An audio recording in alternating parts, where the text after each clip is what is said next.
Hello, everyone. Thanks for checking out the Indy Handshake Wrestling Podcast. I'm Paul Ponte. I'm here with Jason Styles, wrestling trainer, wrestler, booker, everything pretty much under the sun as far as wrestling comes. Jason, how you doing tonight? Good. How you doing tonight? Doing pretty well. Enjoying this wonderful quarantine. Oh, absolutely. Time at home spent making podcasts. That's pretty much all we can do. Having a good time doing it. So absolutely. So, Jason, I've known you for quite a while now. It's been... Gosh, I've probably known you for 20 years now, which is pretty crazy. Probably, yeah. Yeah, you're pretty much one of the go-to guys when I used to start going to indie shows in the Bay Area. When I went to go see Big Time Wrestling, I worked there for a little while doing the website and everything. But how did you get started into wrestling? How did you find yourself at Big Time Wrestling? You know, how did all this come about? Well, let me start off by saying I didn't grow up a wrestling fan at all. Wasn't one of these kids watching it from, since they can remember wanting to be a wrestler. I thought wrestling was probably the dumbest thing on the planet. I'm like, this stuff is so fake and dumb. This just whatever. So it wasn't until my senior year in high school, I was at my brother's house, and he had Saturday night's main event on. And I was like, once he had that on, I'm like, this is stupid. And then they went back after a while, and it was Macho Man versus Honky Tonk Man, and Honky Tonk Man had the Heart Foundation with him, and they held Macho Man, and he whacked him in the head with a guitar. And that's when Elizabeth went and got Hulk Hogan, and from that moment on, I was just completely bit by the wrestling bug. Anything after that point in my life, since till this day, has been consumed with wrestling, whether it be watching it, thinking about it, doing it, or what have you. So that's got me started interested in wrestling. And that night, I even said, I want to be a wrestler. And so for the longest time, now there was no internet, so you couldn't just go on and log on and find a wrestling school. I mean, it was by word of mouth, or if Channel 2 did a segment on it, becoming a professional wrestler, you'd have to call Channel 2 or whatever. But lucky for me, I heard on 98.5 KOME in San Jose in 1991, I heard a wrestler on the air talking about an upcoming wrestling event at the Newark Pavilion, and that wrestler was Hawkeye Shane Cody. And I was driving home at the time, listening to the radio, and there was no cell phones. So I know no cell phones. So I quickly got home and got inside and ran into the phone and called KOME, got on the air, and I actually won tickets to see this event, and that's how I met Woody Farmer. And shortly after that, in the end of 1991, in December of 1991, I started training at his school. It's kind of funny how I talk about that, because here I have the original paper that I signed. Holy crap. Yeah, and it actually has like I started on, my start date was 12/4/91, and I was supposed to graduate on 6/8/92, but I actually started wrestling. My first match was May 15th, 1992, which is this upcoming Friday. So this Friday, it will be 28 years since I've had my first professional wrestling match. And the stats, it has the stats and the goals, but this is the actual paper, the form that I had to sign. So it's kind of just a part of, I don't have much of my memorabilia, but this is something I don't know why I held on to that. But yeah, so that's how I started. Like I said, I didn't grow up a big fan, from a kid. No, not at all. The exact opposite of that. I thought it was dumb. Yeah. Well, for anyone who's watching or listening and is not too familiar with Bay Area wrestling, eventually that would end up becoming Big Time Wrestling, and that's what you wrestled in for a very long time. Right. So Bay Area Wrestling, it was a promotion that was run by Woody Farmer and Shane Cody. And after, I think, end of 92, beginning of 93, they went out, they folded up, they stopped doing it. And then I went over to a guy named Paul Brown's school in Concord.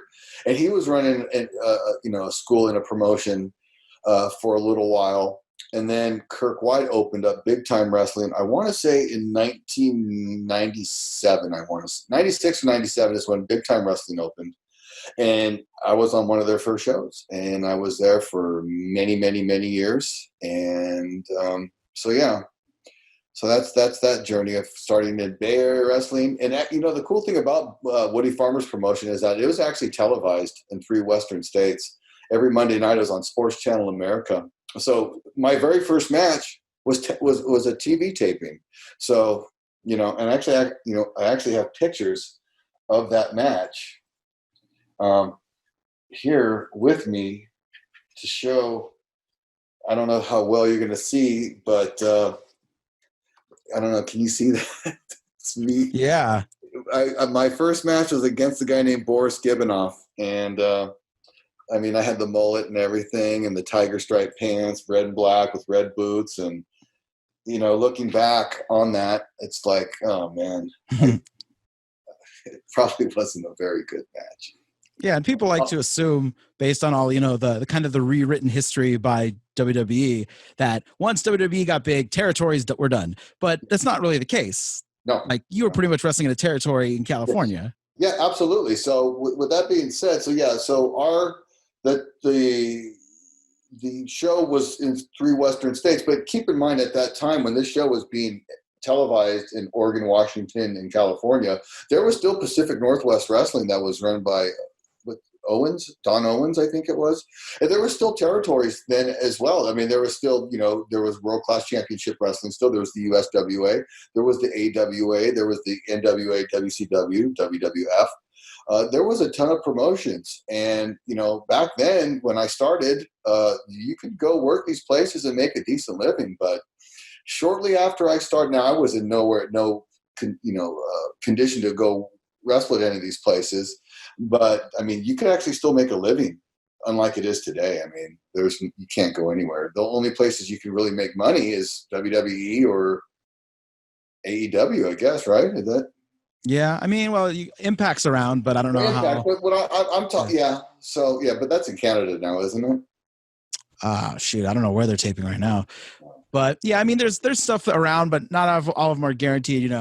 That's why you see a lot of the same names pop up in multiple indie wrestling shows, because you can't just work one and do fine. There's no money in wrestling any longer. Unless you're a name that just got off TV, then you can do the indies. But as an indie wrestler, it's tough. There's a lot of promotions now, I guess, but I don't know how the money is. I never wrestled to make a living at it. I always just wrestled as a hobby, maybe because you got to eat, you got to have health insurance and stuff like that. So I guess you don't have to, but yeah, I had a good talk with Boone about that, the health insurance side of pro wrestling, and you got to have it because in this line of work, you can get hurt. I've been hurt several times. I've had several surgeries. I've had my knee operated on, my shoulder operated on, elbow, fingers that are broke that you have to get pins in. This, if you don't have insurance, you're not going to get fixed. Yeah, you don't wrestle for 28 years, brother, not having health insurance. You got to have something, So you talk about your first big moment is seeing the Honky Tonk Man and the Hart Foundation and Randy Savage. Now later on, you end up getting to meet a lot of these people and work with a lot of these people. Yeah. How does that, impact you mentally? Like, do you just have a mind-blowing moment where you're like, wait a minute, these are the guys that got me into wrestling and now I'm facing them? Absolutely. So when you see something that got you interested in something and then all of a sudden you're actually meeting that person and then soon enough you're wrestling that person, it is mind-blowing, and it kind of makes it full circle for you.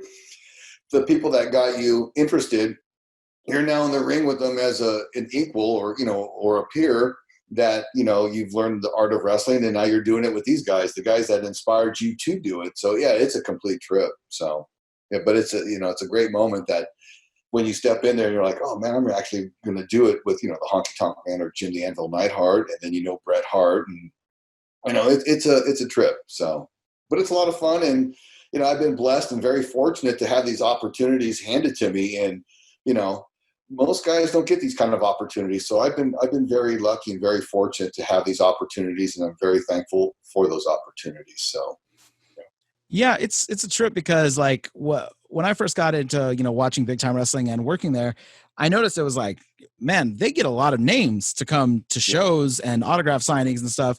So, you're seeing guys like, you're seeing Billy Gunn, you're seeing Honky Tonk Man, Bret Hart, just tons and tons and tons of people. So when you see all these people and they're coming through, you're kind of the go-to guy a lot of the times. I noticed when you were there, it was, well, we're having a name come in. Who's going to work with him? Who's going to be safe with him? Who's going to give this guy a good showing in the ring, and you're the guy that they go to. So what is that like as far as, if you're working with local guys, you're kind of the seniority list guy, and then now you're facing these names that come in, Right. and what's it like being the guy that's kind of working under them now? So I mean, it's great that you're working a name, and it's a lot of fun. But you're really, how you say, you're do what they want to do versus you working with another guy, one of your peers from the local scene. You can do a lot more with him. You can, when the star comes in, you're doing what the star wants to do. You're not going to say, whoever, I'm going to power bomb you. Not that I ever do power bombs, and I'm going to give you this, 450. Not that I ever did one of those either. But what I'm saying is that they're going to tell you what they want to do, and that's pretty much what you're going to do. Versus having more freedom to do different spots, whatever, with another local guy. So that's where, I mean, it's great that you're working a name guy, and it's great on a resume. I don't know for what, but other wrestling, I guess, wrestling other guys, I guess. But that part's fine, and it's great. And it's say, hey, I work this guy, I work that guy, but you're not going to be doing what you want to do. And that's part of the business as well is, anytime they say the big star comes in, you say, what do you want to do? It's up to you. And you just listen and do what they want to do, because they're not going to do anything that they don't want to do. You know what I mean? They're not going to go there and put you over and make you look great. They're the guys that are getting all the money, and you're there to make them look good and entertain the fans as well. So have any of the returning guys been specific, like, oh, I want to work this guy again because I know we did good last time? Like, you mean like a name guy? Yeah, like, does he come back and he's like, oh, let me work that guy again? Because sure. I mean, I'd see these guys around, like at other promotions, whatever, like, for either out in, Vegas or in Sacramento, and they would remember me, but like Jim Neidhart or Billy Gunn, they say, oh, Jason, hey, what's going on? Am I working you tonight? They're like, nah, you're not. Oh, darn. I wish whatever. I'm making that part of it, but they're like, this guy sucks now. But yeah, but sometimes, yeah, they would request to work you or something like that. Certain guys, but a lot of guys, they wouldn't come back again. So I mean, it all depends on where they were at or when they were available to come back. But like a guy like Chris Masters, yeah, I've worked him with a lot of times, and I don't know if he ever asked to work me again, but we've always had decent matches, so maybe. I don't know.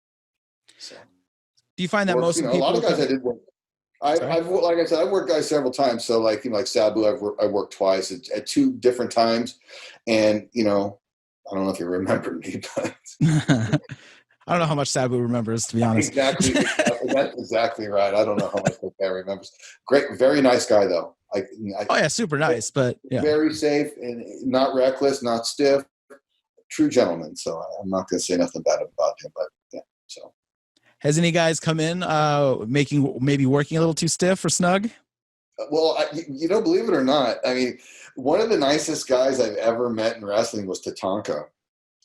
And, you see this guy, and he's a big guy. I mean, people probably don't realize how big he is. Another guy that's actually bigger than you think he is Billy Gunn. Billy Gunn's like 6'6". Most people, when I first saw Billy Gunn, I'm like, oh my God, this guy is huge. And I'm 6'2". Just say I'm 6'2". And I'm like, this guy's towering way over me. But back to Tatanka, such a nice guy. We're talking it over in the locker room. Are we exposing the business by me saying that we talked to him? I think people pretty much know. So we go out there, and this dude is just stiff. The nicest guy, but oh my God, he just he wasn't like potatoing me on purpose or, he was that's just the way he worked. And I swear to God, he was chopping me and I would chop him back as hard as I could. And my hand looked like a postage stamp on the wall because his chest was so big. This guy was like a walking Coke machine. Seriously, from front to back, the guy is so thick. And he body slammed me, and I thought he almost threw me right through the ring to the floor. Oh, Jesus. And the funny thing is Frankie Kazarian worked him the night before, and the boys were saying, oh, yeah, dude, Frank was saying, Jason, get it in on him while you can. And I kid you not, by the time I got home that night, I was so sore, I couldn't even roll over in my bed. I was that sore. Sore. But he was such a nice guy. And you think when you're going over the back, and he's such a nice guy and having a nice conversation, oh, it's going to go fine out there. You can be light, like honky tonk man. You can't even feel him, Go out there. I'm like, holy smokes. Another guy that was very, very snug, but another nice guy, and it wasn't reckless, was Matt Hardy. I don't know if that's just the way they work, because they were probably always getting pinballed around and beat up in the, WWE or WWF at the time, whatever. But man, I thought he would be a night off, but man, that guy was snug but very safe. I mean, he wasn't being like a dick. Mm-hmm. That's just the style that he worked. See, I'm so old school. I mean, I'm just like, if you can ask anybody, they're like, "Are you even hitting me?" I'm like, "Well, yeah, I just work light. That's just what I've always taught." As like, your show's called the wrestling or the wrestling handshake. Yeah, Indy Handshake. I'm so sorry, Indy Handshake. And if you had a rip, guy said you're stiff, and but I've always been very light, and still today very light. How was Tatanka's handshake? I think it was light, but nobody told him. Damn. I don't think anyone wised him up. He beat the shit out of me. But the thing is, he got Frankie Kazarian the night before, so that's okay. Yeah. There you go. Oh man. Opportunist, though. Does it seem like most people, when they come through, their attitude's pretty good, or has anyone been like, maybe like, okay, you're a star, but come on, man, like? The only guy that comes to mind that was a complete. I know I don't want to swear, because I do have an expanded vocabulary, so I don't need to use swear words. Swearing's fine on this podcast. You're okay. Sorry, it was a complete dick. Was the Mamaluke guy? What's his name? It's Tony Mamaluke? No. Vito, that guy.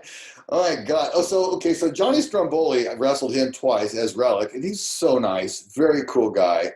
But Vito, oh my God. I mean, I don't know what that guy was on that night, but man, we did a opening spot, and he screws it up, and he just starts taking it out on me like I did something wrong, and he is a complete jerk. That's one guy, and I've wrestled a lot of name guys, and I'm not bragging or trying to throw names around, but I have, and by far, he always stands out as the guy that was just the biggest dick. I don't know if he was on something. I think he was on something, because he's just a weird dude. And then just the way he just went about doing business was just like, man, what's wrong with this dude? So, did you say anything to him after the match? You know what? He was just talking to me, like being like talking down to me, as like, dude, I'm just like looking at him going, if you know what, I'd punch you in the frickin' mouth, but I'm not going to. He'd probably beat me up. I don't know. But what do I know? But I wanted to punch him in the face, because he was just being a complete jackass, just reading me the right act. I sold for you, and with that New York accent, and it's just, I'm like, dude, this guy's a douche. But yeah, it's one of those matches you definitely want to forget, but you never will, because it was probably just one of those times where it's like, this guy's a dick. I've in my 28 years, I've never ever, people F up, and it's just part of it. I mean, if you can't cover it up, it's just go on. Most people get so bent out of shape. Oh, that guy messed up a spot. And, if you cover it up, it's fine. You think that people are really going to go home that night and say, that guy messed up that spot? No one cares, really. Yeah. People just get over it. No one cares. They're not going to go home and talk about it. In 2 days, they definitely forgot about it completely. So just enjoy yourself while you can in the ring, and just try to learn from every experience in the ring. Recently, Christopher Daniels, he got featured because he botched. And everyone like made like this massive deal. I'm like, dude, I've seen that guy botch like twice in like 30-year wrestling career. And you guys are calling attention to this? Like, seriously? Christopher Daniels? Yeah. I've seen that guy botch a lot. Oh, really? Oh, never mind. Yeah, I've seen him on WCW do like a flip and land on his head. That one I saw, and I'm surprised that guy, he didn't break his neck that night. I know. I wrestled Christopher Daniels. A nice guy. Let's just drop. I mean, who haven't I wrestled? Let's just have that's a shorter list. Okay. Yeah. And I want to throw this out. Did you happen to watch WWE's The Bump yesterday by any chance? No, but I heard someone was on it. Yeah, me. Can you believe that? Me. I was on that. Did you hear about that, or you just? No, yeah. So somebody sent me the link. Our good a mutual friend of ours, Jesus. Okay, that's good. Well, see, now, and another thing too that I want to throw out there is that now that I appeared once again on WWE, my price on the indie scene goes up. So instead of making $26, now I'm going to make $27, because people automatically think, oh, I was on WWE television, so my indie price now is $250 versus $25 the week before. So, I mean, it's not the first time you've been on WWE something. You've been on WWE television, WCW television. Yeah. You, of course, the reason you were on the bump is because you trained Bayley, who works for WWE. Her. Yeah. Oh, I thought they're going to pull me back in for another tryout match or something, but Have you? I trained Bayley. Yeah. Have you had any other workers, maybe a little bit more green, who are like, Jason, guess what? I'm going to get a tryout match. I'm probably going to get signed. And you're like, that's fun. Well, back in the day, back in the day, guys they would call them up for extra talent and stuff like that. Did they ever think they were going to get signed? No, I don't know. I mean, I don't even know what they look for, to be honest with you. I mean, it takes this much talent and that much luck. So, it's about being in the right place at the right time and what they're looking for at that time. As far as Bayley goes, I mean, her run is phenomenal. I mean, they're talking about she's a Grand Slam champion. I mean, all the belts. I mean, first ever tag team, women's tag. I mean, she's definitely going to go in the Hall of Fame. I mean, and what's great is that, like you said, it's a lot of luck, not necessarily that she hasn't worked hard, but the fact that she got in there right when like the women's like renaissance happened in the WWE, like is massive, because easily a few years ago you join and then, they do a bunch of nonsense with you and then you leave and nothing ever happens. Right. So when she went in there, that's when the women's in WWE. Now I don't watch it, but I do watch it. I'll watch her match and then turn it off or go to Magnum PI on Friday night or something else, or the History Channel. But when she went there, that's when the women's wrestling started getting. Not that the women's wrestling it was more lingerie matches and stuff like that. And but they didn't take it seriously. You still had great workers. I mean, you had Ivory and you had Molly Holly and gals like that. But I mean, it's not like on the level it is today. I think it's much better as far as the quality of wrestling goes. Oh yeah, based on what I read online, a lot of the people prefer the women's division in WWE to the men's division at this point. Oh really? Yeah, the way it's booked, the way it's ran, everything. Pretty much, they're like, oh wow, this is what a turnaround this has become, basically. Yeah. I like I said, I don't go to any of the unless I'll watch myself. I'll go on YouTube and watch my old matches. Show my kids, hey, look, they're too young to even know. I looked up some of them and someone uploaded them, but in parts. And I was like, this is annoying. Someone was like, part 1 of Jason Styles versus Chavo Guerrero. Now I got to go find part 2 somewhere. Yeah, I'm like, it's probably not even there. So you don't even know. I probably lost. I mean, when I always lost to BTW, so it's no big deal. That's just what happens. I was the champ, but sometimes I'd lose all the time. So, it doesn't matter. My money was still green. So it doesn't matter if you win or lose, boys and girls out there. It doesn't matter as long as you get your money at the end of the night. That's all that matters. So my favorite would be when they brought in like a name and they had him booked for 2 shows. So on the first show, he would win the BTW belt. They're guaranteed to win that belt. Yeah, I remember. I don't know if most people probably won't, but above average Mike Sanders from WCW lost the belt to him on a Friday and then won it back on a Saturday. So yeah, anytime there was a double shot and and you're wrestling them both nights and you had a belt, you're definitely losing it on Friday and winning it back on Saturday. I mean, that's just the old cliche thing. That's a good one. I totally forgot about those. Oh man. Oh, those always made me laugh. But so speaking about working with the names, then the bigger guys coming in to work, the smaller shows, you've gone in and worked the dark matches. You've worked matches on television. What's that process like? Like, how do you get called up? What's it like when you get there? Working like WCW or WWF at the time or WWE now? Well, the process. So obviously they're going to call you, whether it be the office itself or they had another guy. I forget the guy's name that would book the extra talent all across the United States. Bill, I think his name was Bill Behrens. His name escapes, but I think it is Bill Behrens. So, I mean, he would say, like, because sometimes Frankie Kazarian got me booked because this guy would say, hey, Frankie, who's on the West Coast? You're like, oh, hit up Jason Styles. They'd hit me up, so the office would call, or this guy would call, say, hey, show up at this time. They're going to use you 3 days. They're going to use you 2 days, Oakland, San Jose, or Fresno, Oakland, San Jose, whatever they had. And you'd go there on the days they requested you to be there. And for me, it was very stressful because, you're under the microscope and every little movement you do, it's like everyone knows who's the extra talent. So you're never like relaxed. But towards the end of doing these, I was more relaxed because I knew how it was run. And, like I always knew that I might get a match, but I knew they would never sign me for some reason. I just knew, but I still enjoy doing it. And that's something I will always have to say that I have done.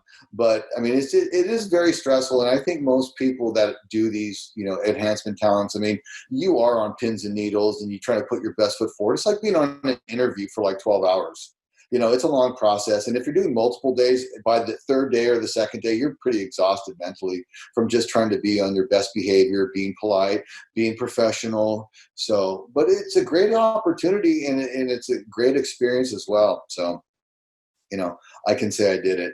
I can say I was in WCW and I was in WWE too. Most indie guys can't. I mean, WCW, I mean, they're out of business. Only a few guys could say that. I think there's only a few guys in the Bay Area that could say that, like Shane Cody is one of them, because I know he used to do WWF and NWA matches. He's even older than me. I'm 50. I think Mike Modest is one of them as well. I don't think he's in the area anymore. Is Mike Modest in the area? I want to say he's like way up north, I think. But anyways, there's only a handful of guys can actually claim that. So, and I'm very thankful. I'm drinking a Macallan 18. So in case your viewers are wondering what it is, and it's just a little bit. I don't do it to get intoxicated. I just do it to sip it and enjoy myself. But nothing wrong with that. No. So you get to the arena. Yeah. It's time. Okay. Who talks to you first? How do what's the check-in process like? So the way it worked when I was going was Sergeant Slaughter would sign you in. He was an agent at the time, so he'd sign you in, and then he'd say go find the extra or enhancement talent dressing room, and there's all these signs that pretty much directed you where to go. You drop your bag off, and then they tell you to go eat. Now, anyone that's been to as extra talent or jabroni, whatever you want to call them, the catering is the best food you'll probably ever eat. The food is phenomenal. I cannot describe how good it is. I mean, I could describe how good it is, but to actually see all this good food in big, huge quantities, it's unbelievable. And anyone that's been there will say, you know what, he's right. It's amazing. So you eat, and then they'll say, okay, go get dressed, and then go down to the ring about this time. They'll put you in the ring. They'll have you work out. You'll lock up with Jamie Noble like 6 times. He like keeps locking up. It's like, what's this guy doing? Why does he want to keep locking up? I want to realize, can you move? Are you flexible? Are you rigid? Are you a crowbar? So they have a weeding out process, and then they'll bump you around, and then you'll work out and you'll do some spots, and then after a while, someone will say, "Hey, come here." They'll call you out of the ring, and they'll pull you off to the side and say, "Hey, we're going to use you in a match later tonight, and that you're going to be paired up with this person. You're going to be facing the Highlanders, or you're going to be in a dark match with." Brian Cage is your partner, and, you go and pop the crowd, you're going to get a contract. Or if you get knocked out like Brian Cage did in the match in Fresno, you get signed. So, I mean, it all depends on where you're at and what they're asking to do. But it's pretty much the same. You work out, they pull you aside and tell you, or they say, "Oh, we have nothing for anyone tonight. Go watch the show on a monitor." It's like, I want to get out of here. I don't want to sit around and watch a show that I don't even watch anyways on a monitor in the back. I want to get in my car and leave. Yeah, but that's a big no-no. So yeah, I used to be like, was by myself. I just split, but. So let's say someone went back to you in 1991 or 1990 even and said, "Hey, you know that guy that shows up on the GI Joe commercials? One day he's gonna be showing you where you can go work out in a in a professional wrestling ring." Yeah. Yeah, I would be like, yeah, I don't think so. Yeah, the GI Joe, Go Joe. Yeah, that's right. He was on GI Joe, and he used to have the jacket with the GI Joe emblem on it. He Yeah. probably made a lot of money off that because I'm 50, and I remember when that cartoon was actually on television. I was a young teenager, like 13, 14, and I forgot where I was going with this. Anyways, He probably made a lot of money. yeah, he probably made a lot of money off of that voiceover work and this character alone. So he was Sergeant Slaughter. So yeah, it's pretty amazing that But if you were to tell me, I'm going to be being told what. By the way, he's a very nice man too. Sergeant Slaughter is such a nice guy. That if you like you said, I'd be like, yeah, I don't. This guy's what? What am I going to be doing? Yeah, I don't think so. What year was it? And when you went to WCW to do the match? 2000. 2000. Okay. So based on a lot of podcasts I've heard, whether it be Tony Schiavone's or a few other people, that's already when the wheels were starting to come off pretty hard. Did you notice anything like that when you were there? Well, yeah, because so they were here. Monday night was in San Francisco, and then Tuesday night was in the Long Beach Arena in Long Beach, California. So Kevin Nash is the guy that actually got me hooked up on this deal, and I owe that all to him because he saw me wrestle in Lewiston, Idaho, and he goes, "If we're ever out in California, I'll get you hooked up." I'm just like, "Yeah, right." Yeah, how many times do you hear something like that? The thing about the wrestling business is that people say they're going to do a lot of things for you and they never come through. It's always about talking just to tell that person what they want to hear at that time, and then down the road, nothing ever happens. Believe it or not, he was actually a man of his word, and he actually did. He got me in San Francisco, and I was talking to Terry Taylor, and I brought the old VHS videotape for all you boys and girls out there. It was an actual tape that you stuck in the machine, and it played, and a resume, and I had it in an envelope, and Kevin Nash introduced me to Terry Taylor, and he said, "What's that?" I'm like, "Oh, it's a tape and a resume." He goes, "I don't want that." I'm like, "Oh, okay." He goes, "What are you doing tomorrow?" I'm like, "Nothing." He goes, "Can you be in Long Beach?" I'm like, "Yeah." He goes, "Okay, we'll come down to Long Beach tomorrow." I'm like, "Okay." So I go to Long Beach, and I'm sitting there at security, and I'm just sitting around like, what's going on? Is anyone ever going to do anything with me? And as the day goes on, I'm still sitting there. They're like, "Okay, you can go to catering." And I'm like, "All right, whatever." And it's just like there was no like direction by anybody. It was just like kind of this person would say something to this person. There was no like agent for a match. It's like, okay, you're with this match. You're against Robbie Rage. It was supposed to be a dark match. Now it's on television. And now you're doing this. And it's like, what? And then all the wrestlers just in the dressing room. And it seemed like an indie show, but in a huge arena with not much direction compared to WWE, which would have all these signs, go this way, go that way. This person would come tell you what to do, and you'd go down there. There was always communications, in WWE versus WCW. And, it just seemed like the wheels were falling off the wagon. But, after my match, and it's on the YouTube, they liked, I guess, what they saw, and they said, give them a call. And I called them in 2 weeks like they requested, and they told me they were up for sale. I'm like, damn, it's like, yes, I finally got on WCW. I always wanted to go to WCW because I always liked WCW, NWA more than WWF or WWE. And I was like, yes, finally. And then, you're riding that high, and in 2 weeks, it's like, and the rest is history. Yeah. They got bought out and by WWE or F at the time. I don't know what it was, but I was just like, that was like a miserable time for me. I couldn't even watch like at that time. I was so bitter. But, after years of therapy and, it's helped. So, and here's the best part about it. I was supposed to get, I'll tell you how much I was going to make. I was going to make $400. I'm still waiting for that check in the mail. It's been No way. I never got it. I never got paid. Can you believe that? My God, I didn't even get paid.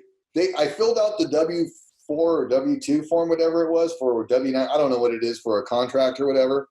To the announcer, Dave Penzer, was his name Dave Penzer? Yeah. He probably fudged the paperwork and had the money sent to him. Who knows? I never got paid. Never got paid.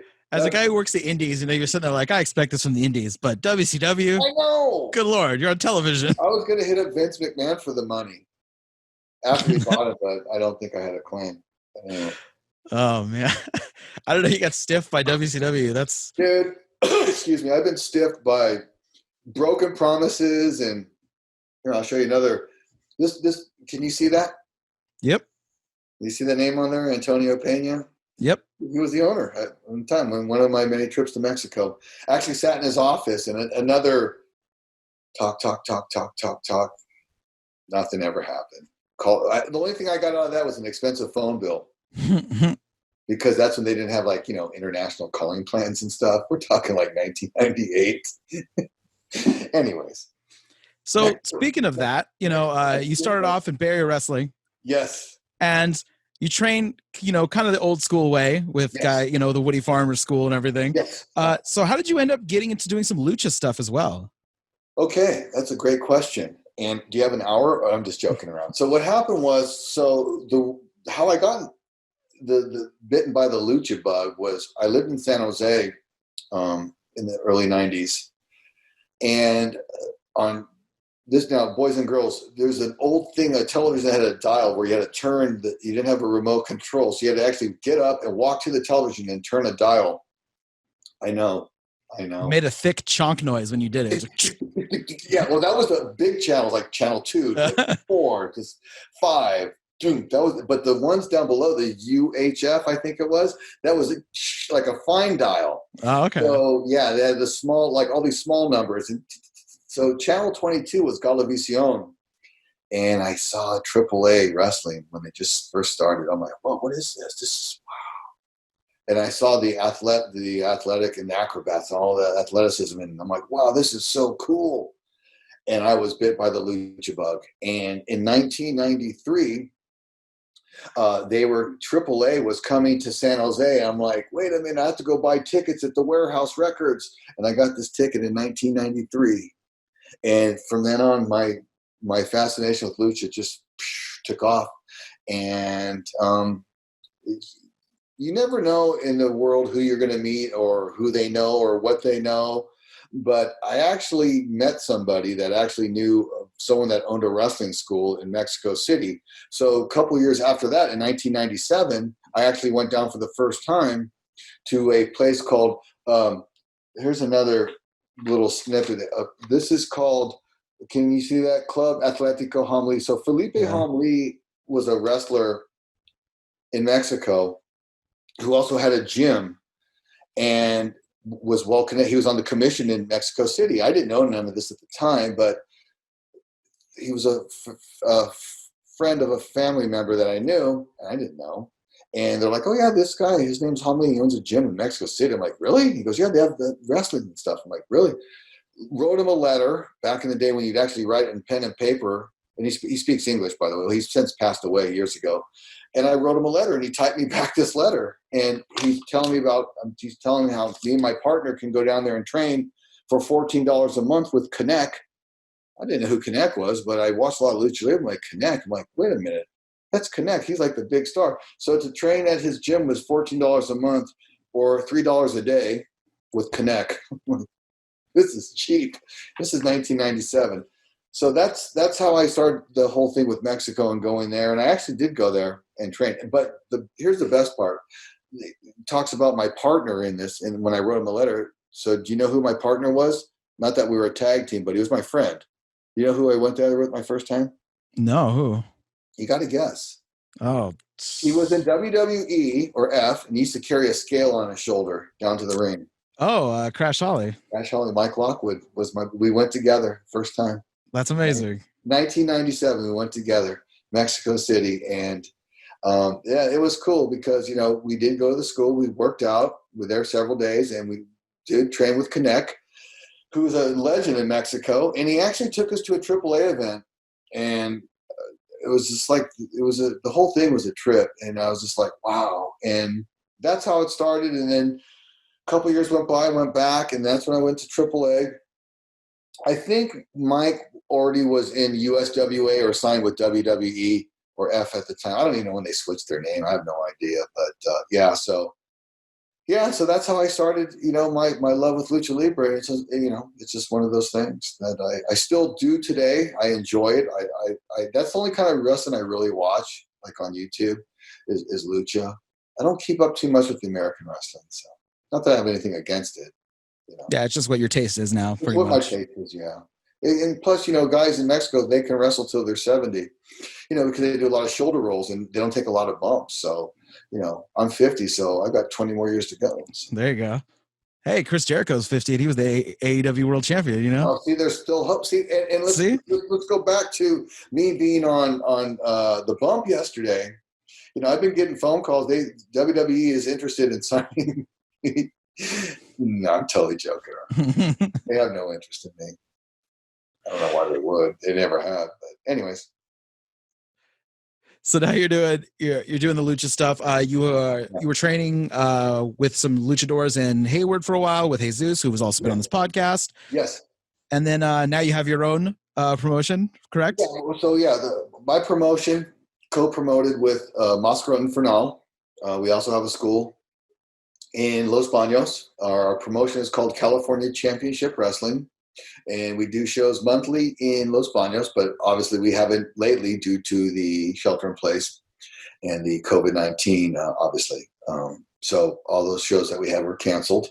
But no, we are in Los Banos, and like I said, the promotion is called California Championship Wrestling, and we are a Lucha promotion, but we also do American-style matches as well. So, once things get opened up and we're rocking and rolling again, anyone out there, you're more than welcome to come.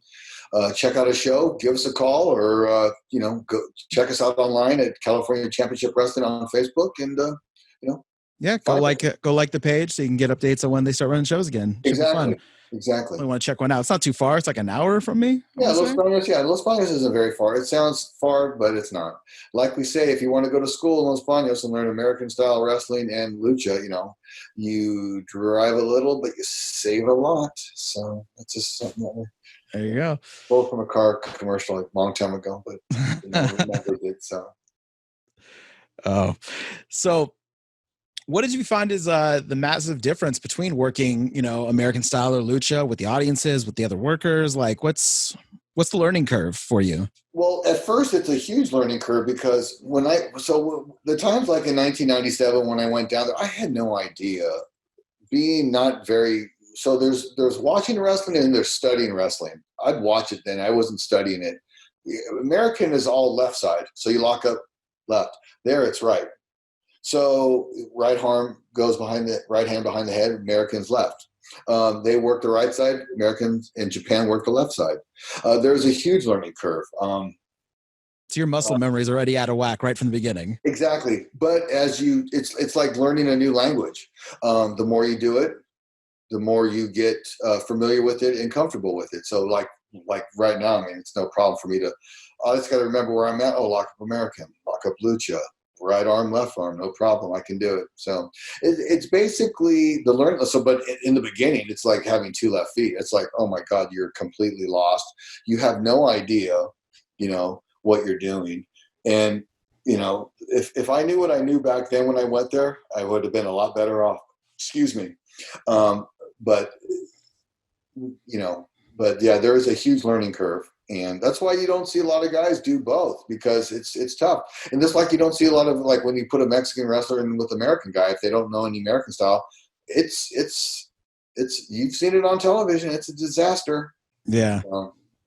That's why you gotta, dip your toes in both sides of the pool, and, and be comfortable working both, because, if you're not, I mean, and if you don't know the names or how to communicate or call a spot in Spanish or even know the terminology, you're going to get lost.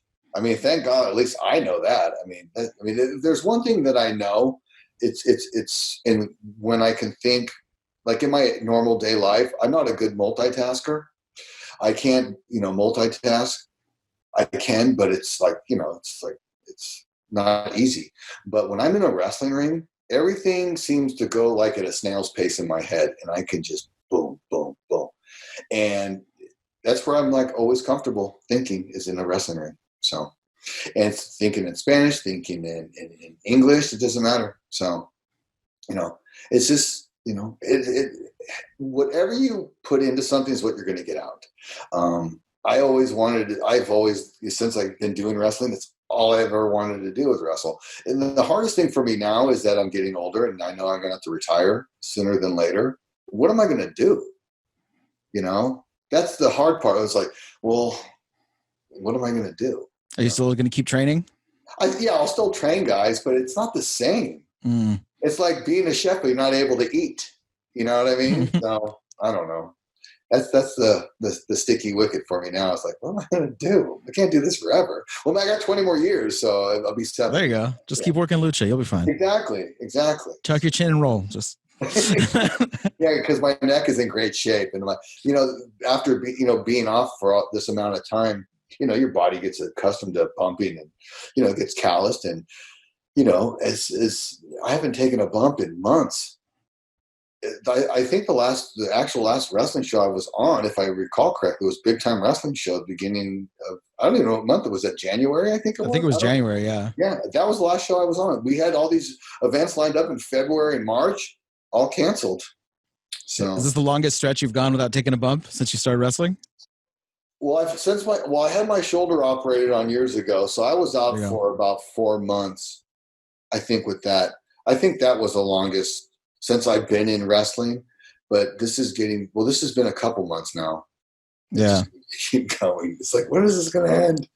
But, this has been a while. This has been the longest, one of the longest times I've not taken a bump.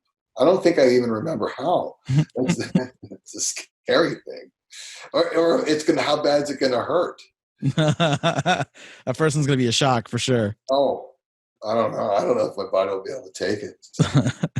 What about as far as like locker room politicking and etiquette and just all that kind of stuff? Like, what's the difference between going to a lucha locker room and an American locker room? Well, I think in a lucha locker room, if you're like the only gringo or 2 in there, I mean, they're cool. I mean, they're not. I mean, I think there's more politicking because I can understand more. I mean, I'm not fluent in Spanish, but I mean, in American locker rooms, I mean, you definitely get, I think, more politicking or cliquey-ish. Everyone has their own clique as much as in American locker rooms that I've seen. Usually with but even in lucha, I mean, I'm if I'm the only white dude or a couple of other gringos or whatever, we're all huddled. I try to mingle with everybody. I'm kind of a loner as it is, but and just kind of just say hi to everybody and just kind of just to go about my ways. Never had any issues in a locker room. I've always no one's ever. Actually, I had people steal my sunglasses on a lucha show a long time ago in San Jose at the fairgrounds. Yeah, that's cold. That's not cool. I mean, Juventud Guerrera stole my belt in the year 2000 as well in December. I mean, first to get stiffed by WCW, then this guy steals my belt. Hold on, let's go. Let's rewind on that one. You don't know the juice was loose. Yeah, the juice is a thief. So he stole your belt. Stole my belt. Which belt was this? Well, it was an original belt. It was okay. So, and I think it was obviously it was 2000 because that's when he stole it from me. December of 2000. It was an original belt. It looked like the old Intercontinental belt from. Well, I think they even use that belt still today. That style with the square blocks. Like yeah, they actually they were using it again, and they just got rid of it again. Okay, but yeah, that is the most gorgeous belt they've had. That's my favorite one. It looked like that, but it said light heavyweight champion on it. It was an original belt. It was an original belt that I got from a guy that needed money. He was a wrestler. I won't mention any names, years ago, and he needed money, and he bought this belt for like $1,500, $2,000 at the time, and he needed like $300. I said, and he goes, well, can you give me like $1,000? I'm like, no, I'll give you $300. Maybe that's why I got the belt stolen from me. So I gave him the $300. I had this belt, and it said light heavyweight champion. It was a gorgeous belt, an original. It wasn't a replica belt. It was an original by Reggie Parks, I think, the belt maker. Mm-hmm. And oh God, what was I thinking to let that guy? He said he was going to bring it back like the next week or something because he's in California. He's a bullshitter. At the time I was just so stupid. And, it's just one thing that it completely kicked myself in the ass over still was letting that moron take that belt. I mean, I'm just as dumb for letting him take it. But, yeah, he stole it. And he'd see it on CMLL or all over the place. And then I don't even know where it's at. It was 20 years ago. It's out there somewhere. And if someone sees it, and there's a receipt that guy's going to get someday. He's going to get a receipt. And, yeah, that's unbelievable. He stole a belt and then just stole a belt. And you know what? I remember Kirk White told Chris Benoit this story, and Chris Benoit, people say what they want to say about him, whatever. I met the man; he was a nice man to me, and I'm not going to say anything else. We all know how that story ends, but he actually confronted Juventud when Juventud was in WWF or E whatever. And when they were doing that Mexico's gimmick, whatever, and he said, hey, why did you steal that guy's belt? And he goes, oh, the promoter owed me money. He goes, that belt didn't belong to the promoter, it belonged to the wrestler, Jason. Why did you take his belt? And he didn't have anything else to say about it. I wish Chris Benoit would have kicked his ass, but, the guy is just, and a lot of people have a lot of heat with Juvi, I guess. That's what you hear. But the guy's just a douchebag. I mean, he's a typical scumbag loser wrestler that just rips people off. And, I'm not saying I'm going to go out and beat this guy up because I'm not going to. I'll have people do it for me. But no, I'm joking. But it's just shitty. You had this belt and the guy took it. The guy's probably just, he's a miserable piece of shit, because, he's a name. Who cares? You're a name wrestler. What does that mean? Do you have a bank account? I mean, what are you doing now for money? I don't know. Yeah. I don't know. He's just a jerk off in my book. Why would you steal something from somebody? Yeah. Especially in a business that's very like camaraderie heavy. A whole thing is like when workers there's like a whole thing where like, I know this from working at different indie promotions. The way wrestlers are with each other and the way wrestlers are with other people is a completely different thing. They're like, we're in this together. We're all workers. We all it's a very like brotherhoody, like fraternal thing. Everyone calls each other brother. Yeah. Yeah. If you're into wrestling, I mean, I call everyone brother. I mean, I got it from Hogan because that's what you do. It's a brotherhood. Yeah. And this guy, I mean, whatever. I mean, yeah, it's one thing to you steal from, let's say he works at WCW. He steals the WCW Cruiserweight belt. Big deal. Turner's got money. They can get 20 more. This is an original, not a replica belt, and then he stole it. I mean, it's a well-known story. I mean, I guess as the years go by, people forget and move on or retire from wrestling. I mean, I've just been at the dance forever, so I'm just sitting in the corner now. It's like, oh, yeah, I got all these stories for you. But, yeah, he stole my belt. 2000. See, a lot of deep wounds. So the thing in wrestling, if anyone is going to be a wrestler, have a thick skin because I don't know how. I mean, now nothing really phases me or I'm shocked by because it's happened. A lot has happened to me, and I've seen it all. Been promised this, that, and nothing happens. And you just get your hopes dashed on the rocks, and you got to have a thick skin. It's really. You got to really think about if you really want to do this or not. And it takes a toll on your body and the nonsense you got to put up with. But if I had to do it all over again, would I? Absolutely would. Yeah. Absolutely, without a second guess, I'm doing it again. So, especially it's you alluded to it a little bit earlier when you're talking about when people need something, they're a whole lot they act differently. So like. For instance, like, you have a wrestling ring. Sure. So, yeah. So when other people need a wrestling ring, hey, all of a sudden we're really good friends with Jason. Hey, Jason, what's going on? Yeah. Well, that's just the way it is. Hey, brother, how you doing? Well, last time I talked to you, what? People, the thing about wrestlers and they always looking out for themselves and for their next booking. That's just the nature of the beast. No one cares. They're just looking out for themselves and their bookings. That's just the way it is. You know, like I've been in the game a long time, so I know what it's all about, and nothing phases me, like I said, or nothing shocks me now, because this is what it is. It's like, where's my next booking and how can I get more, you know? And, you know, but I mean, for the most part, people are genuine now, you know? I think the internet has made it to where it's a little harder to get away with some of that bullshit. Probably, if you're going to be using people. Back when I started, there was no internet. And, you know, for several years of my in wrestling, there was no internet. But yeah, thanks to multiple podcasts, I know that Terry Taylor's a dickhead. You know what? Believe it or not, he was very nice. Really? Yeah. Oh, yeah. But you know the funny thing, you know, Honky Tonk Man knows that story how I didn't get my money, and every time he saw Terry Taylor, he would ask him, "Where's that kid's money at?" He's like, "I have nothing to do with it." But Honky Tonk Man, he likes to hassle people. He'd hassle them for me. I never asked him to. He's just a ball buster, you know. So he seems like he'd like to stir some shit up once in a while. Well, yeah, you know. So have any guys, you know, people coming through, whether it be big names or not, have any of them, you know, been stirring shit up when you were at a show that you were like, okay, this is a bit much for someone to be doing this here?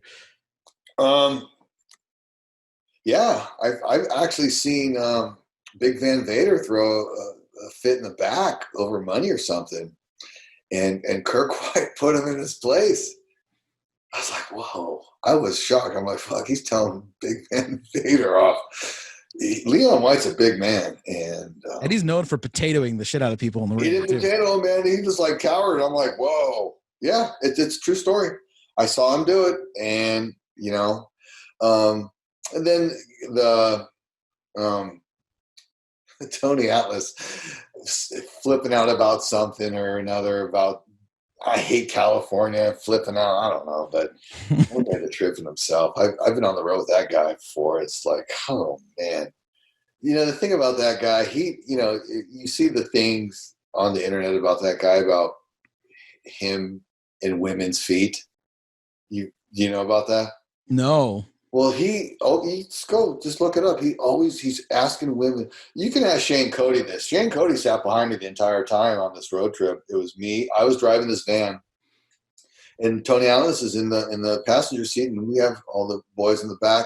Johnny Payne, and do you know who Johnny Payne is? Mm-hmm. One of Buzz Sawyer's old school guy like me. One of my good friends. And then you know Shane Cody, Rex Farmer's behind me.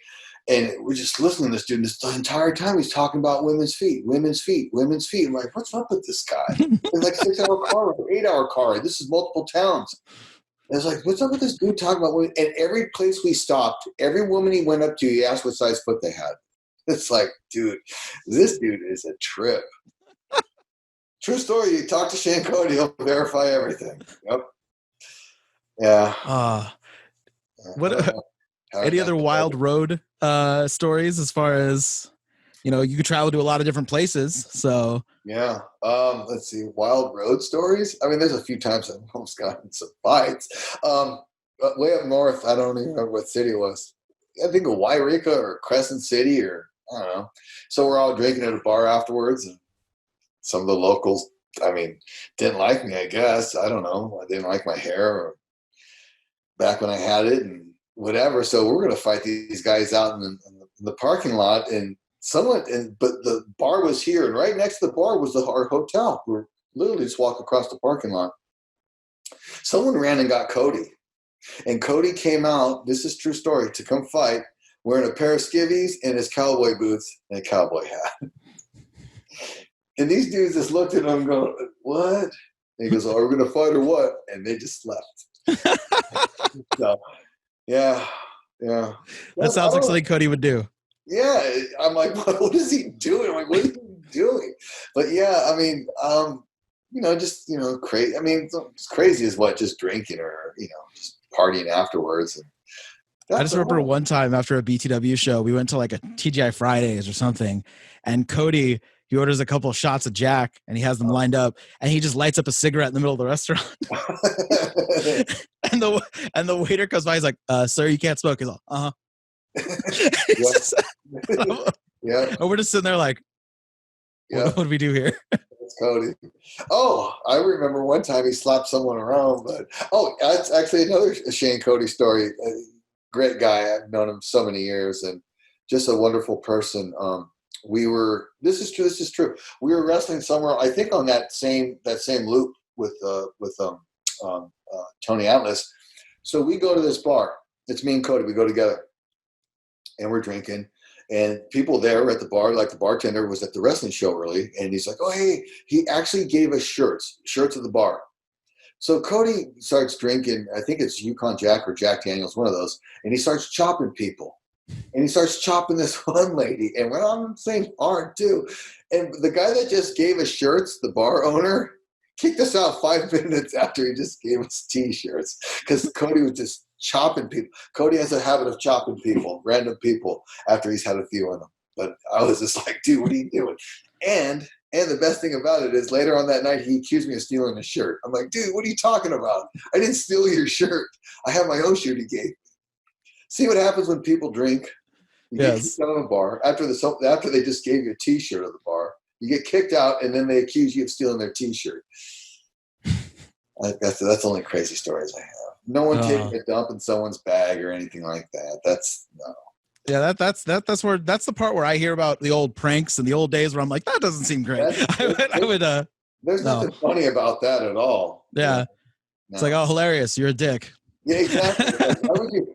And not only that, I mean, just imagine when you perch like a bird and put the purse over your, I mean, how do you even go about doing that? I mean, no, that's not for me. I don't do ribs on people, or I'm just a guy that just jokes around. Yeah. But not pulling ribs. I'm not a ribber. Speaking of chops, who had the hardest chop, would you say, that you've taken? Top 3? Yeah, see that. Hawkeye Shane Cody is going to be there at 1 or 2. His father, Woody Farmer, oh my God. And then Tatanka. Yep, those 3. Yeah. They stick out the most in my head. Shane Cody chopped me when I first started. I think my 3rd match, I wrestled Shane Cody on a television tape, and he chopped me and split my skin on my chest. Cody had a chop that would split your skin. Jesus. Yeah. He can chop me now. It doesn't even faze me. I mean, he still hits hard. Yeah. But I'm so used to chops. I'm just like, but back then, holy shit. I mean, it would make you want to piss your pants. So, yeah. Just be glad you weren't shaving your head back then, because I remember one time at a BTW show, he was against this bald dude, and he just palm slapped the top of his head, just and you heard that thing from the back of the room. I wonder who that was. That he was. I don't. I just remember when I picture my head, it's just like a really heavy set guy, and he was bald, and I think he had like a black goatee, huh? Vic Grimes. No, it wasn't Vic Grimes. If it was Vic Grimes, I would have remembered that. But I just remember he wailed back and just tagged him right on top of the head. No. Heavy set bald-headed guy? Yeah. I don't know. I don't recall. A friend of mine, I guess he trained at BTW, but I think it was after you were already gone from there. And he had one match only. That match was against Shane Cody. Oh. And then he quit. Really? Yeah. He must have chopped him. He must have, yeah. I was like, oh, is that was the time when I'm thinking like in a movie, you know, like I'm figuring him as the chop is going down, just like record scratch. Uh-oh, I shouldn't be in here right now. So this had to be within the last 5 years then? Yeah. Okay, yeah. Yeah. Wow. That's too bad. Well, tell him to come over to my place. There you go. No one's gonna chop you to death. Oh, we'll chop you, but not that hard. Yeah. When you're training and you're doing the Lucha style and then the regular training you were doing at BTW, what's the difference in when you're training Lucha versus training American wrestling, besides the style, obviously? Well, like, is it more cardio intensive and stuff like that? Yeah, what's the vibe like? Yeah, I mean, it all depends on what you're doing. I mean, there's more chain wrestling. Like, their matches are set up differently. I mean, if it's 2 out of 3 falls, I mean, believe it or not, this might sound a little crazy, but I'm going to break it down to you. It's actually kind of easier to wrestle Lucha because you only have 1 spot in each fall. If you think about it, you have 3 falls. You only do 1 spot in each fall. So you still do a lot of stuff. So if there's 3-on-3, there's 3 spots in each match usually. Mhm. So it's easier because you only have to remember 3 bits, but you also got to remember some other stuff too as well. But sorry, my phone just buzzed. But anyways, Okay.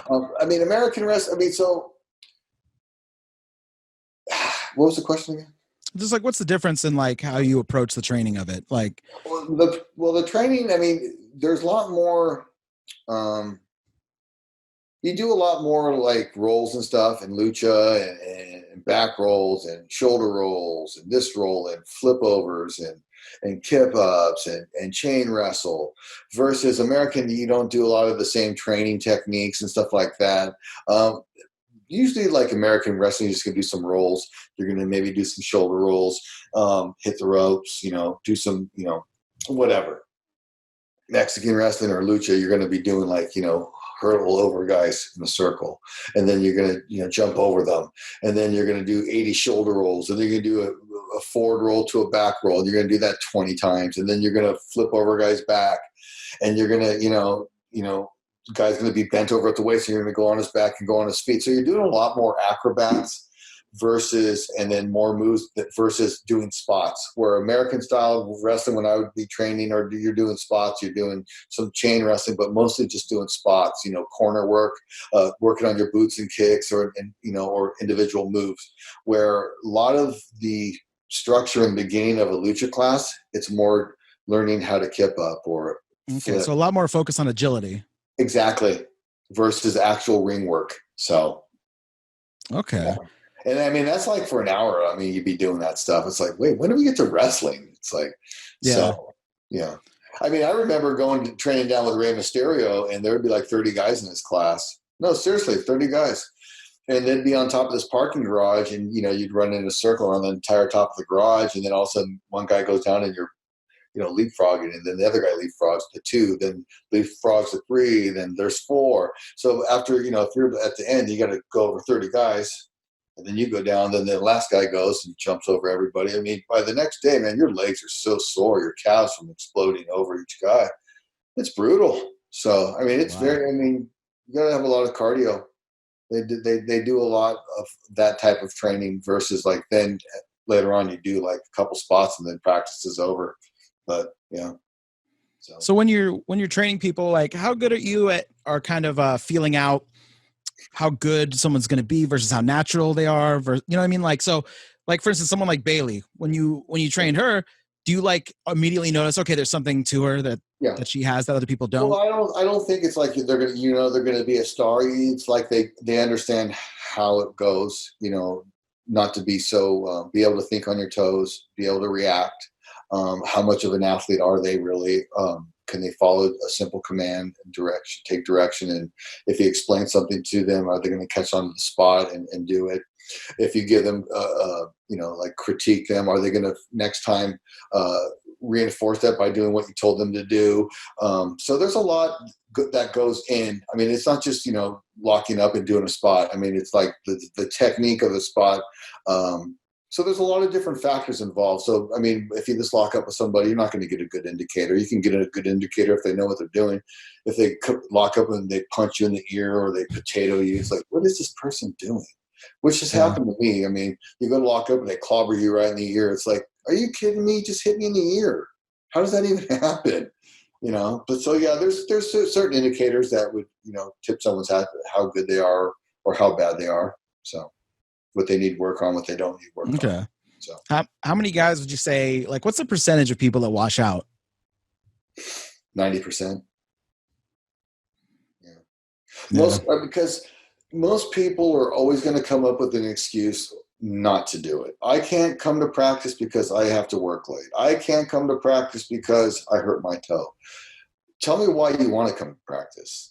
I never came up with there was times I missed practice, yes, but I was the guy you're always going to get the people that are always going to be 100% dedicated.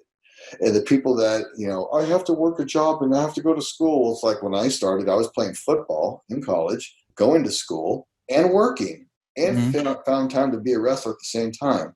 So don't tell me it's how bad you want something. If you really want something bad enough, you're going to dedicate yourself to do that.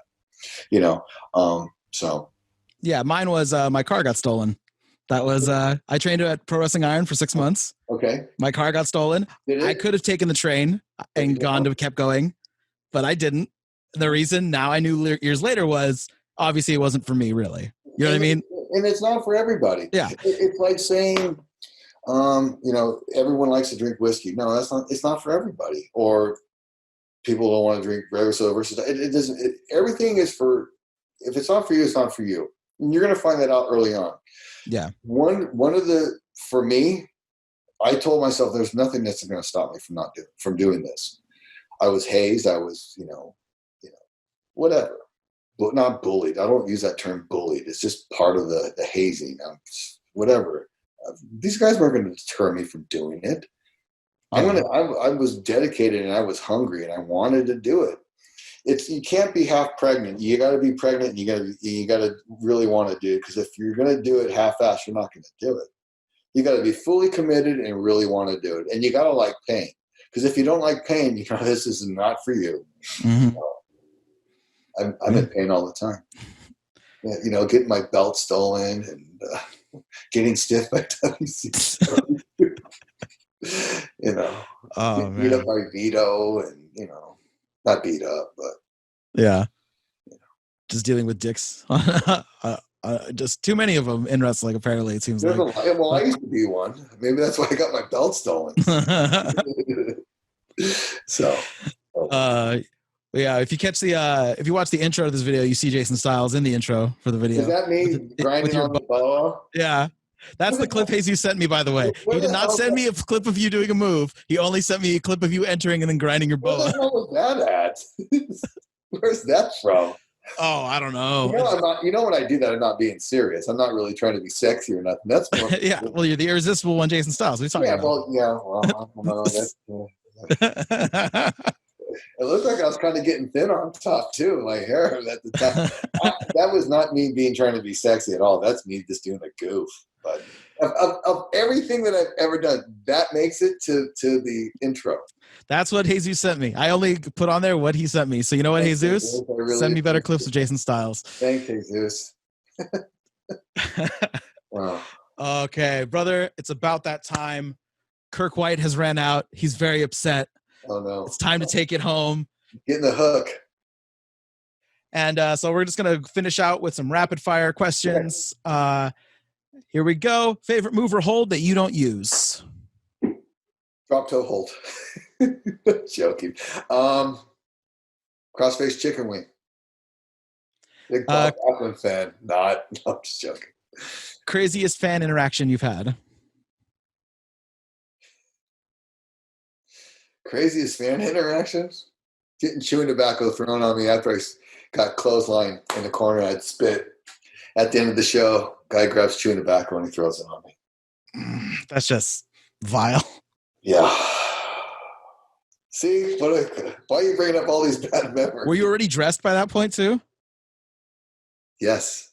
Oh, that's even worse. Yes, I was dressed. I had been dressed. Yes. Oh, you're like, these are my clean clothes. Dude, what did you do? Come on. My tank top's ruined. I'm joking. Probably. Besides attempting to injure you, what's the worst thing someone could do when you're facing them in a match? What's the worst thing they can do? Yeah. Lock up. Get nervous. Freeze. Forget everything.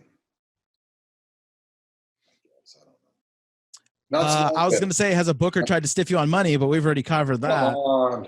Been ripped off by everybody. I've been ripped off by the commission in Mexico. Come on. Belts stolen. You're intercontinental stiffing, so that's what you've gotten. Exactly. Jeez, fuck. Sorry.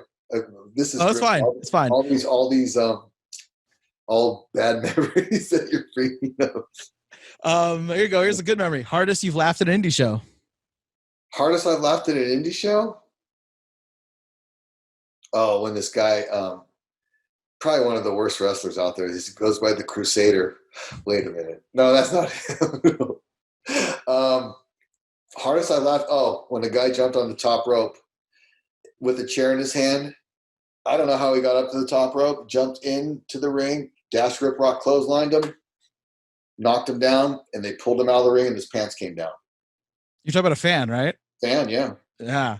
Is that what you asked me about, a fan interaction? No. I'm just saying because you just said someone jumped on the top rope, and I was like, I know a fan making sure it was a fan. Okay. Climbed up. I don't know how he did. Climbed up the ropes. Was standing on the top rope. I'm like, what the hell? Jumped in. Boom. Clotheslined him. Dash Rip Rock just ripped him out of his shoes, and then when they pulled him out of the ring, his pants fell down. How many times have you been in a match and a fan has jumped in? A couple. Only maybe 2. Okay. You must have seen it more times when you're not in the ring, though, or at least heard about it after the show. No. I've seen guys take bumps when someone threw a clothesline above their head. Is that the worst thing I could ever see?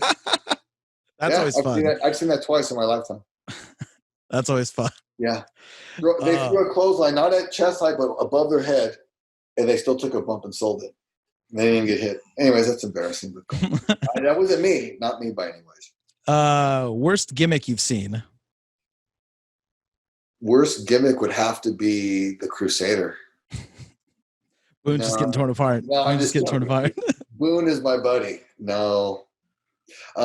Worst gimmick?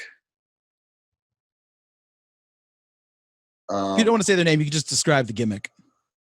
No, if I want to say worst gimmick, I want them to know it's the worst gimmick. I don't know. Can you give me a clue of any kind? I can't think of what do you think is the worst gimmick? Is it irresistible Jason Styles? No, you know what? Let's morph it into something else here. What's the worst trend you've seen where everyone seems to wear the same gimmick over and over again? For instance, after Raven was in WCW, how many guys did you see with jean shorts and a cut-off black T-shirt? Oh, okay. How about this? How about worst gimmick? Guys that wear T-shirts to the ring and wear them while they wrestle. Yeah. Anyone that wears a T-shirt to the ring. It's like, come on, man. Dusty Rhodes didn't wear a T-shirt.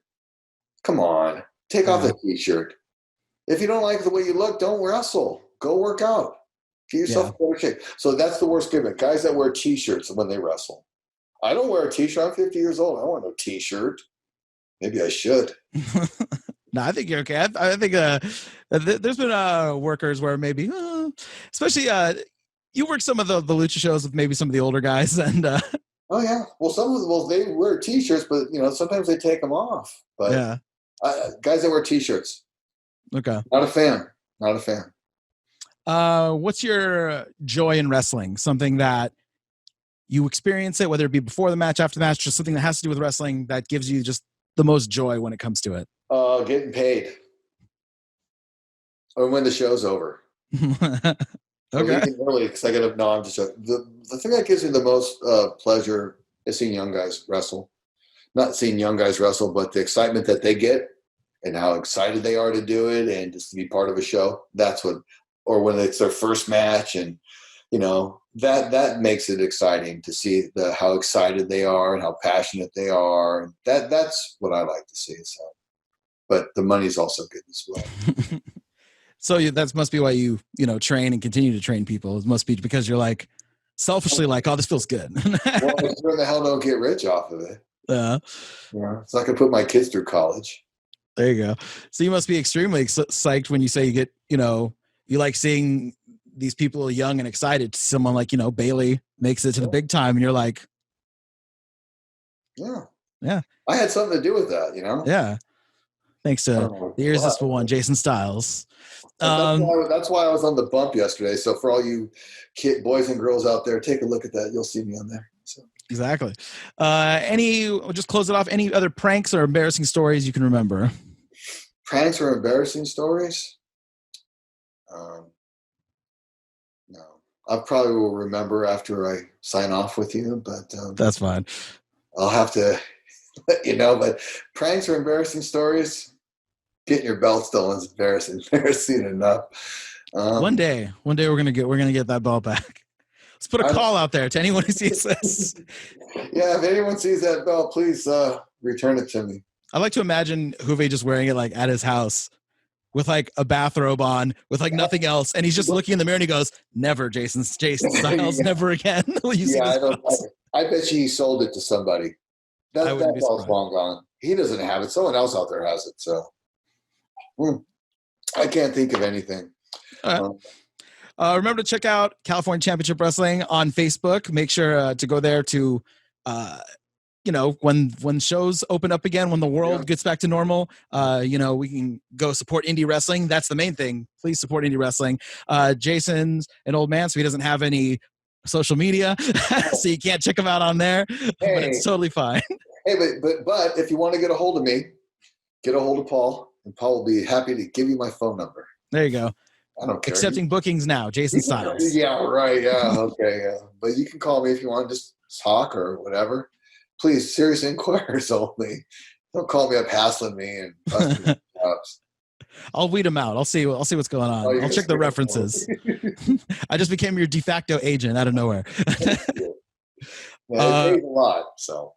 And I'll just end on one quick question, just because Boone was on here last week. Yes. Any chance of going to Hood Slam to do a show? Well, you know what? You never say never.